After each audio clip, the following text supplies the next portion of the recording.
Hello friends, कैसे हो आप सब। तो आज हम बहुत ज़्यादा इंपॉर्टेंट क्वेश्चन करने वाले हैं। वो क्वेश्चन जो कि समझने में मुश्किल होते हैं और करने में भी मुश्किल होते हैं। ठीक है, तो बारी बारी से हम सारे क्वेश्चन करेंगे। जितने भी हैं वो आप देख लेना। ठीक है, इसमें से काफ़ी सारे क्वेश्चन के चांसेस है कि वो आ सकते हैं। बाकी मैंने एक वीडियो और करा रखी है, अगर आपने नहीं देखी तो वो जाके देख लेना। ठीक है, इसके बाद तो सबसे पहला क्वेश्चन हमारा आता है व्यवसायिक योजना क्या होती है। ठीक है, व्यवसाय योजना लिखने में प्रमुख तत्व क्या होते हैं उसके बारे में पूछा है। तो व्यवसाय योजना मतलब आपकी जो बिजनेस प्लानिंग होती है ना, उसके बारे में आप कैसे लिखते हो। ठीक है, यानी कि आपका जो कंपनी होगी, आप स्टार्टअप करोगे तो उसका नाम क्या होगा। ठीक है, एड्रेस क्या होगा, नंबर क्या होगा, वेबसाइट का नाम क्या होगा, वेबसाइट कैसी होगी, ये सब। तो उस बारे में हमें बताना है यहाँ पे कि उसकी जो तत्व होते हैं वो किस तरीके से होते हैं। तो पहला परिचय, जो आपका जो इंट्रोडक्शन वाला पेज होता है वो होगा। ठीक है, उसके बाद आपका होगा कार्यकारी सारांश, यानी कि जो भी आप काम करा है आपने उसके बारे में जानकारी होगी। उसमें वितरण योजना, यानी कि आप सर्विस कैसी दोगे, क्या दोगे, उसके बारे में। उत्पाद योजना कि आपको जो आपका जो कच्चा माल होएगा वो कहाँ से आएगा, कहाँ पे जाएगा, इस तरीके से। ठीक है, आप कहाँ से खरीदोगे। उसके अलावा संचालन योजना, इसको आप सही तरीके से एक्सप्लेन करके लिखोगे ज़्यादा अच्छा रहेगा, क्योंकि मैंने ये शॉर्ट में लिखा है। ये आपका मे बी शायद 20 मार्क्स का होगा पेपर डेफिनेटली। ठीक है, वो आप देख लेना कितने आता है। उसके बाद आता है आपका मानव संसाधन योजना। इसमें क्या होगा, मानव की जो आवश्यकताएं हैं उसका ध्यान कैसे रखोगे आप, उसके बारे में है ये। सातवां उसका पॉइंट आएगा व्यापारिक योजना, यानी कि उद्यमी द्वारा जो आप, जैसे आप एक उद्यमी हो गए, आप एंटरप्रेन्योर हो गए, तो आप कैसे अपनी बिजनेस के बारे में बताओगे, वो इसके बारे में है। ठीक है, और योजना उसमें उद्यम विश्लेषण योजना, यानी कंपनी का जो रिकॉर्ड है वो कैसा है, वो सब उसके बारे में ये होगा। उसके बाद हम चलते हैं सीधा तो क्वेश्चन नंबर 2 पे। इसमें हो गया MSMED अधिनियम 2006 की प्रमुख विशेषताएं का वर्णन कीजिए। तो ये जो आपने ये देखा होगा, ये मैंने पढ़ाया भी है। तो इसकी विशेषता पूछी है। ठीक है, और प्रावधान पूछे कि क्या क्या प्रावधान इसके अंदर दिए हुए हैं। तो गवर्नमेंटल द्वारा ये प्रमाणित किया गया है। ठीक है, 2006 में। ये उद्योग को बढ़ावा देने के लिए है, ताकि जो आर्थिक स्थिति है वो हमारी मजबूत हो सके। ठीक है, तो ये मैंने बता दिया इसका इंट्रोडक्शन की ये है क्या। ठीक है, तो एक तरीके से ये संस्था समझ लो आप इसको, जो कि आपको ये मतलब कि हक देती है किसी एंटरप्रेन्योर को, तो कि वो हमारे देश में, यानी कि भारत में अपना उद्योग लगा सके। इसमें क्या होता है, इसमें कुछ इसकी विशेषताएं पूछी है। पहले तो रोजगार देता है ये, विकास देता है, ग्रामीण विकास करता है, संसाधन का प्रयोग करना मतलब प्रयोग करता है जिससे कि संसाधन अच्छे हो सके। ठीक है, इनोवेशंस लाता है चीज़ों में। और इसकी जो प्रावधान है वो क्या है कि ये कानूनी ढांचा प्रदान करता है किसको, एंटरप्रेन्योरशिप को। ठीक है, उद्यमिता को। और जो आप MSM को वर्गीकृत करता है, यानी कि जो काम होते हैं ना, मीडियम स्मॉल और मीडियम, सॉरी माइक्रो स्मॉल और मीडियम, जो एक तरीके से हमारे बिजनेसेस होते हैं, काम होते हैं। यानी कि जैसे छोटा आप स्टार्टअप करोगे जब, तो वो माइक्रो होगा, फिर वो थोड़ा थोड़ा करके स्मॉल होगा, फिर मीडियम होगा, फिर उसके ऊपर जाएगा। ठीक है, तो ये हो गया स्टार्टअप। ये स्टार्टअप में ही आते हैं सारे MSM जो होते हैं। उसके अलावा जो इसको क्या करता है, विकसित करता है स्मॉल मीडियम माइक्रो की जो मतलब इंटरप्रेन्योरशिप होती है इनको। और सलाह समिति बनाने के लिए कहता है, किससे, राज्य से या केंद्र से, कि आप एक सलाह समिति बनाओ जिसके कारण जो एंटरप्रेन्योर्स हैं नए, उनको आप मेंटोरिंग कर सको, उनको बता सको कि वो क्या कर सकते हैं अपने बिजनेस को इम्प्रूव करने के लिए। ठीक है, तो ये हो गया। उसके बाद क्वेश्चन नंबर 3 आएगा, जिसमें भारत में पारिवारिक व्यवसाय की चुनौतियों की व्याख्या कीजिए। माने कि भारत में जो हम फैमिली बिजनेस होता है ना, इसको हम बोलते हैं इंग्लिश में फैमिली बिजनेस, उसके अंदर कुछ चुनौतियां आती हैं, उसके बारे में पूछा है बेसिकली। उदाहरण भी बताने हैं आपको, वो आप खुद दे देना, इतनी मुश्किल नहीं है। तो नवाचार की कमी होती है, यानी कि इनोवेशंस नहीं कर पाते हैं अगर फैमिली बिजनेस की बात करते हैं तो। योजना, यानी कि जो प्लानिंग होती है वो अच्छी नहीं होती। योग्यता, यानी कि जो स्किल्स होती है उसकी कमी होती है। आपसी टकराव, यानी कि भाई या फिर जो जैसे फैमिली में जो लोग होते हैं वो आपस में भिड़ जाते हैं बिजनेस के चक्कर में। ठीक है, आप मूवीज़ वगैरह में देखते होंगे। पक्षपात बहुत ज़्यादा होता है, यानी कि एक पक्ष की ज़्यादा तारीफ़ की जाती है, एक पक्ष की नहीं करती। क्योंकि बिजनेस में क्या होता है, सभी काम करते हैं, है ना, उसके अंदर तो सबको बराबर का हक देना चाहिए। इसकी वजह से ही दिक्कतें आती हैं। और जो भूमिकाएँ होती है वो भी अस्पष्ट होती है, यानी किसी को कुछ पता नहीं होता कि मुझे करना क्या है बेसिकली, है ना। उसके अलावा प्रोफेशनलिज्म की कमी होती है। और टेक्नोलॉजी तो होती ही नहीं है। जैसे फैमिली बिजनेसेस होते हैं उनमें टेक्नोलॉजी का यूज़ बहुत कम किया जाता है, जहाँ पे करते हैं वो आज बहुत अच्छे लेवल पे हैं। समिति वित्त यानी कि फाइनेंस जो होता है कमी होती है, लिमिटेड फाइनेंस होता है, पैसा कम होता है वहाँ पे। उसके अलावा क्वेश्चन नंबर 4, ये क्वेश्चन पे ध्यान मत दो आप, मैंने बस ऐसे लिख दिया है, ये मैंने बस लिखा है ताकि आपको मैं क्वेश्चन को समझा सकूँ।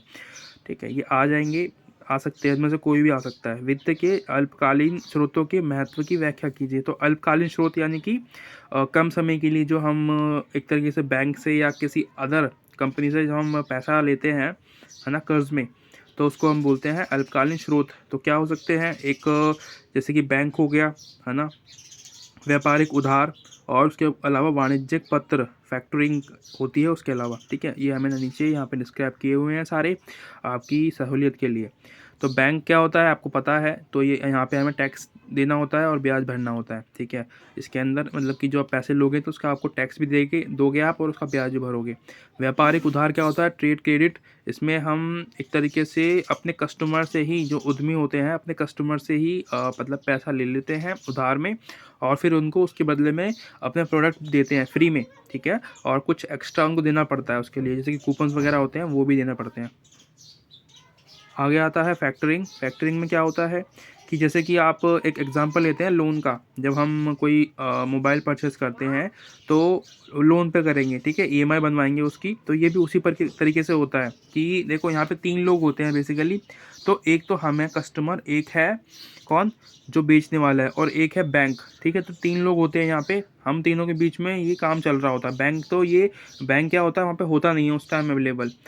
क्या होता है, जैसे कि मैं उससे ख़रीदूँगा तो वो मेरे पास पैसे नहीं है। ठीक है, तो आप एक उद्यमी हो, आपके पास पैसा नहीं है चीज़ों को ख़रीदने के लिए, लेकिन आपको कच्चा माल तो चाहिए ना, मतलब जो आपका प्रोडक्ट्स हैं उसको बनाने के लिए। तो आप क्या करोगे, उसको बैंक से बात करवाओगे कि भाई मेरे को ये दिलवा दे और मैं 1 साल के अंदर ये चुका दूँगा। ठीक है, तो ये 1 साल का होता है क्या, अल्पकालीन स्रोत, 1 वर्ष के लिए होता है ये सिर्फ, इससे ज़्यादा नहीं होता, ये समझ लेना। और उसके अलावा वाणिज्यिक पत्र क्या होता है, यानी कि जैसे गिरवी रखते हैं ना अपनी चीज़ों को, तो ये उसी तरीके से है। आगे आता है ये 10 नंबर के आएंगे आपके। ठीक है, एक अच्छा, दूसरा क्वेश्चन आता है हमारा ख, एक अच्छा परामर्शदाता की विशेषता की चर्चा कीजिए। तो परामर्शदाता यानी कि आपका मेंटोर, एज ए उद्यमी यानी कि एज ए एंटरप्रेन्योर, आप नए एंटरप्रेन्योर हो तो आपका कोई नया या आपका कोई मेंटोर होगा जो आपको बताएगा कि क्या करना चाहिए क्या नहीं करना चाहिए। ठीक है, तो उसमें जैसे हमारे पेरेंट्स होते हैं ना, हमारे लिए वो मेंटोर होते हैं, वो हमें बताते हैं कि क्या सही है क्या गलत है। ठीक है, तो वो सब चीज़ें इसके अंदर यही पूछा है। तो इसमें मैंने ये पॉइंट लिख रखे हैं, आप इसको पढ़ लेना, आसान है, बहुत ज़्यादा आसान है।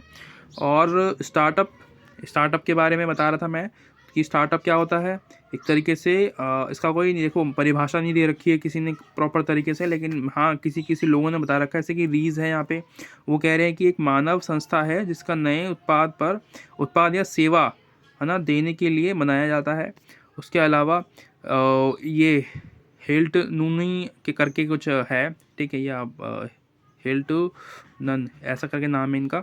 ये कह रहे हैं कि स्टार्टअप नवीन कंपनियां होती है जो छोटे होती है और लक्ष्य उनके बड़े होते हैं। ठीक है, यानी कि सक्सेस करने के लिए वो चाहते हैं। इंडिया स्टार्टअप तो आपको पता ही है, स्टार्टअप इंडिया, ये इसके अंदर इंडिया के अंदर खोला गया है ताकि एंटरप्रेन्योर को बढ़ावा मिल सके और आर्थिक स्थिति हमारी अच्छी हो सके। स्टार्टअप के होने का मापदंड सरकार के अनुसार, तो ये सरकार के अनुसार कुछ मापदंड दे रखे हैं। ठीक है, यानी कि कोई जो कि ये मापदंड है कि ये जो मतलब कंपनी होगी या फिर जो स्टार्टअप है ये नया है या पुराना है ना। स्टार्टअप क्या होता है, मतलब जो नया नया स्टार्ट किया है हमने। और कंपनी कब बनती है, वो जब वो पुरानी हो जाती है, जब उसको काफ़ी साल हो जाते हैं तब वो एक कंपनी का रूप ले लेती है और उसका एक टर्नओवर भी मायने रखता है। ठीक है, तो हम वही बात करेंगे इसमें, जैसे कि प्राइवेट और जो ग्रुप होते हैं उसको अगर गवर्नमेंट में अगर आप पंजीकृत करा लेते हो, ठीक है, तो वो एक स्टार्टअप बन जाएगा। उसके बाद अगर आपका जो स्टार्टअप है वो 10 साल से कम का है तो वो भी एक स्टार्टअप माना जाएगा। ठीक है, यानी कि आपका जो बिज़नेस है जिसको आप बिज़नेस बोलते हो वो अगर 10 साल से कम है तो वो एक स्टार्टअप माना जाएगा कि आपने स्टार्ट किया है अभी। ठीक है, और टर्नओवर जो उसका कारोबार है अगर वो 100 करोड़ से कम है तो आपका वो स्टार्टअप माना जाएगा।